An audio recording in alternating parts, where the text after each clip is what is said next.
Hello, जय श्री कृष्णा, जय श्री राम, जय श्री राधे राधे, जय श्री महाकाल। शल्य द्वारा दुर्योधन की सहायता किए जाने की कथा इस वीडियो में आपको श्रवण कराएंगे।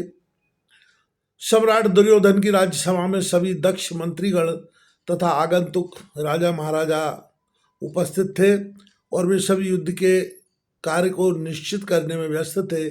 इसी बीच एक विशेष दूत ने यह सूचना दी कि एक अक्षौणी सेना को साथ लिए शल्य मामा जी आ रहे हैं। यह सुनते हुए दुर्योधन ने कहा कि हे मंत्रियों, इस विषय में मुझे क्या करना चाहिए। मामा शल्य को हमारी ओर से कोई निमंत्रण नहीं भेजा गया है। उनका हमारे पक्ष में रहना परम आवश्यक है। इसे कभी नहीं छिपा सकते कि मामा जी का अभाव हमारी बहुत बड़ी कमजोरी होगी। यह सुनकर शकुनी ने कहा कि आप दलबल सहित शल्य से मार्ग में ही मिलिए और उनसे सहायता की प्रार्थना करिएगा। अपना कार्य सफल बनाने के लिए किसी से भी मिलना और आग्रह करना राजनीति से सिद्ध है। शकुनी की बात मानकर राजा ने वैसा ही किया। शल्य को मार्ग में जाकर सत्कार पूर्वक अभिवादन कर चुकने के बाद दुर्योधन ने बड़ी नम्रता से कहा कि हे मामा जी, हम आपको लेने के लिए आए हैं। आप हमारे यहाँ चलकर संग्राम में हमारी सहायता करिए। धर्मराज के साथ श्री कृष्ण आएंगे। उनकी क्षमता आपके बिना किसी से भी नहीं दी जा सकती है और यह भी सच है कि बिना आपकी सहायता के हमारा प्रयास कभी भी सफल न हो सकेगा।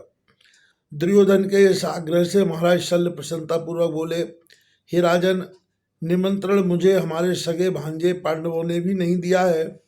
मैंने अनायास सुना है कि कौरव पांडवों में भीषण युद्ध की तैयारियां हो रही हैं, तो मैंने चाहा कि मैं अपनी बहन के पुत्र धर्मराज की जाकर सहायता करूंगा, परंतु आपने सबसे पहले मुझे निमंत्रण दिया है, अतः मैं आपका ही साथ दूंगा। फिर दुर्योधन से शल्य ने कहा कि यह मेरी एक अक्षौहिणी सेना यहीं रुक जाएगी, परंतु मैं धर्मराज के दर्शन के लिए विराटपुर अवश्य जाऊंगा। महाराज शल्य अपनी अनूठी सेना को वहीं छोड़कर अकेले ही रथ पर चढ़कर धर्मराज के पास चले गए। धर्मराज को सभा भवन में जब यह सूचना मिली कि श्री मामा आए हैं, तो उन्होंने तुरंत ही भीम को आज्ञा दी कि सत्कार पूर्वक मामा जी को भीतर लाया जाए।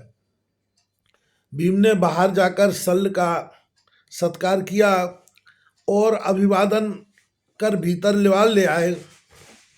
धर्मराज ने अपने स्थान से उठकर शल्य को प्रणाम किया। फिर अर्जुन, नकुल, सहदेव तथा द्रौपदी के पुत्रों ने शल्य का अभिवादन किया। मिलते समय सभी पांडव तथा शल्य की आंखों में प्रेमाश्रु झलझला रहे थे। परस्पर प्रगाढ़ सात्विक प्रेम था तथा 13 वर्ष के वनवास से उत्पन्न घोर कष्ट के बाद मामा भांजों की यह प्रथम भेंट थी। गदगद कंठ से घबराते हुए स्वर से शल्य ने कहा कि हे तात, इसमें कोई संदेह नहीं कि आपके साथ दुर्योधन ने घोर अन्याय किया है।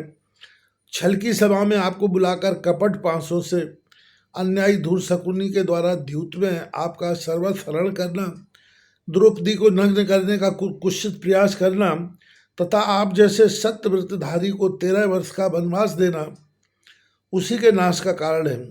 अतः दुर्योधन के नाश और आपके उत्कर्ष को कोई भी नहीं रोक सकता, क्योंकि सत्य धर्म की सर्वत्र विजय है। सभा विसर्जन होने पर सभी पांडवों ने शल्य के साथ भोजन किया। उसी समय फिर व्यवहारिक बातचीत प्रारंभ हो गई। शल्य ने कहना प्रारंभ किया कि आपके वनवास के वियोग से मुझे अत्यंत कष्ट मिला।